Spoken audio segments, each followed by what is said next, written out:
Hello అండి, అందరికీ నమస్కారం. Welcome back to food is life. ఈరోజు మనం ఒక రెసిపీ అయితే చూడబోతున్నాము. నైట్ మిగిలిపోయిన అన్నాన్ని, లేదు అంటే ఒక్కొక్కసారి చూసుకోకుండా అన్నం ఎక్కువైపోతూ ఉంటుంది. సో అలాంటి అన్నాన్ని వేస్ట్ చేయకుండా మనం ఒక రెసిపీ అయితే చేయబోతున్నాము. అది కూడా కేవలం ఒక్క ఉల్లిపాయతోనే ఎంతో టేస్టీగా ఉండి చిన్నపిల్లల నుంచి పెద్దవాళ్ళ దాకా ఎంతో ఇష్టంగా తినే పోపన్నం, అదే తాలింపన్నం చేసుకోబోతున్నాము. సో ముందుగా మిగిలిపోయిన అన్నాన్ని ఇలా పొడి పొడిలాగా చేసుకోవాలి. పొడి పొడిగా చేసుకున్న అన్నాన్ని ఫస్ట్ స్మెల్ అదేం లేకుండా బాగుందా లేదని టెస్ట్ చేసుకోవాలి. ఇప్పుడు ఈ అన్నం మొత్తాన్ని కూడా కడాయిలోకి వేసుకోవాలన్నమాట. ఇప్పుడు స్టవ్ అనేది లో ఫ్లేమ్లో పెట్టుకుని అన్నాన్ని ఒకసారి వేడి చేసుకోవాలి. ఇలా చేసుకోవడం వల్ల మనకి అన్నం అనేది పొడి పొడిలాడుతూ వస్తుంది. అండ్ అలాగే నైట్ది కాబట్టి ఒక్కసారి వేడి చేసుకుంటే చెమ్మల ఏమైనా ఉన్నా కానీ పోతుంది. అండ్ అలాగే చాలా ఫ్రెష్గా అనిపిస్తుంది అన్నమాట.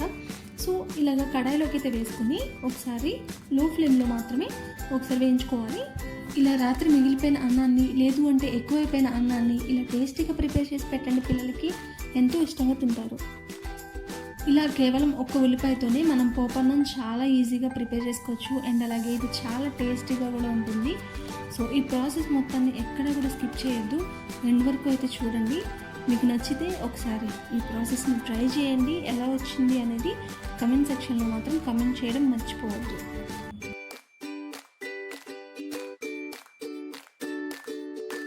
సో అన్నం అయితే దాదాపు వేగిపోయింది. చూస్తున్నారు కదా ఎంత పొడి పొడిలాడుతూ వచ్చిందో, మళ్ళీ ఫ్రెష్గా ఉంది. ఇప్పుడు దీన్ని ఒక ప్లేట్లోకి అయితే తీసుకుని మొత్తం ముడేలాగా ఆరబెట్టుకోవాలి. మళ్ళీ ముద్దగా వేసేస్తే ముద్దగా అయిపోతుంది, అందుకని ఇలాగ స్ప్రెడ్ చేసుకుంటున్నాను. ఇలా వేయించుకోవడం వల్ల చాలా ఫ్రెష్గా అండ్ అలాగే పొడి పొడిలాడుతూ వస్తుంది అనమాట.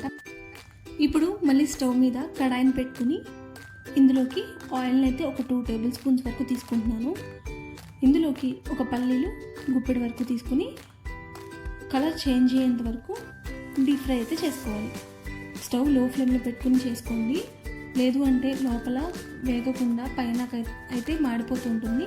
సో అందుకని స్టవ్ అనేది మీడియం ఫ్లేమ్లో పెట్టుకుని ఇలాగ కలర్ చేంజ్ అయ్యేంత వరకు వేయించుకోవాలి. మనకి తాలింపన్నంలోకి ఆయిల్ అయితే ఎక్కువ పట్టదు, సో ఆయిల్ అయితే తక్కువ వేస్తుంది. ఇప్పుడు అదే ఆయిల్లోకి ఒక 2 స్పూన్ల వరకు పచ్చిశనగపప్పును వేసుకున్నాను. అలాగే 1 స్పూన్ వరకు మినపప్పునైతే వేసుకున్నాను. అలాగే 1/2 టీ స్పూన్ వరకు ఆవాలను కూడా వేసుకున్నాను.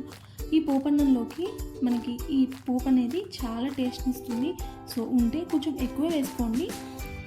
ఎక్కువ వేసుకోవడం వల్ల మంచి టేస్ట్ అయితే వస్తుంది పోపన్నానికి.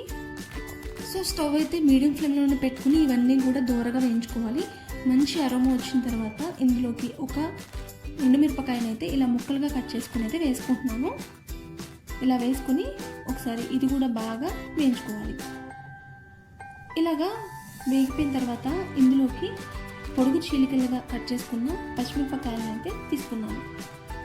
వీటిని కూడా వేసుకుని ఒక 2 నిమిషాల పాటు బాగా వేయించుకోవాలి. కారానికి తగ్గట్టుగా చూసుకుని పచ్చిమిరపకాయలు వేసుకోండి. ఇప్పుడు ఇందులోకి ఒక పెద్ద సైజు ఉల్లిపాయని కట్ చేసి ఇలాగా నేను ఇక్కడ చూపిస్తున్నట్టుగా పొడుగ్గా కట్ చేసుకోండి. ఇలా కట్ చేసుకోవడం వల్ల మనకి తినేటప్పుడు ఉల్లిపాయ టేస్ట్ తెలుస్తూ చాలా బాగుంటుంది. ముఖ్యంగా ఇందులో ఉల్లిపాయ అనేది బాగా వేగాలి, పచ్చి పచ్చిగా ఉంటే మనకైతే అస్సలు బాగోదు. అలాగే ఇందులోకి కరివేపాకు ఒక రెమ్మని శుభ్రంగా కడుక్కుని వేసుకున్నాను. ఉల్లిపాయ అనేది మంచి కలర్లోకి చేంజ్ అయ్యేంత వరకు వేయించుకోవాల్సిందే. పచ్చిగా ఉంటే మనకి టేస్ట్ అంత బాగోదు, పచ్చి పచ్చిగా తగులుతూ.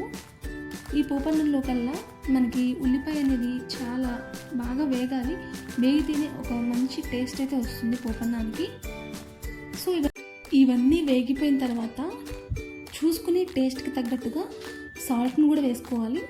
ఇలా సాల్ట్ వేసి మళ్ళీ ఒక్కసారి వేయించుకున్నామంటే మనకి త్వరగా వేగిపోతాయి అన్నమాట. ఇవన్నీ కూడా ఉల్లిపాయలు అయితే డెఫినెట్గా కలర్ చేంజ్ అయ్యేంత వరకు వేయించుకోవాల్సిందే.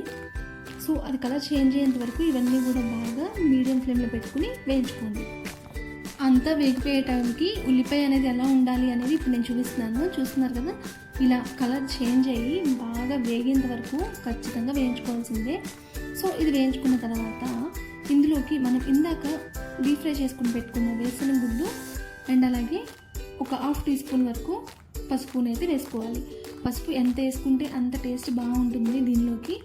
సో ఇప్పుడు మనం ఇందాక వేయించుకుని పక్కన పెట్టుకున్నాం కదా, ఆ అన్నం మొత్తాన్ని కూడా కడాయిలోకి అయితే తీసుకోవాలి. మీకు ఎటువంటి హడావిడి లేకుండా అప్పటికప్పుడు చేసేసుకునే రెసిపీ అనమాట. మిగిలిపోయిన అన్నంతోనే కాకుండా అప్పటికప్పుడు వండుకున్న అన్నంతో కూడా మీకు టైం లేనప్పుడు పొద్దున్న ఇలా ఒక్కసారి ప్రిపేర్ చేసుకొని లంచ్ బాక్స్లోకి తీసుకెళ్ళండి, చాలా రుచిగా ఉంటుంది. సో ఇప్పుడు పోపు మొత్తాన్ని కూడా అన్నంతో బాగా కలిపేసుకుంటే మనకి టేస్టీ అయినా పోపు అన్నం రెడీ అయిపోయింది. సో ఇంకెందుకు ఆలస్యం, మీరు కూడా కంపల్సరీ ట్రై చేయండి, మీ ఫ్రెండ్స్ అండ్ ఫ్యామిలీ షేర్ చేయండి, అండ్ అలాగే subscribe to food is life. Thanks for watching.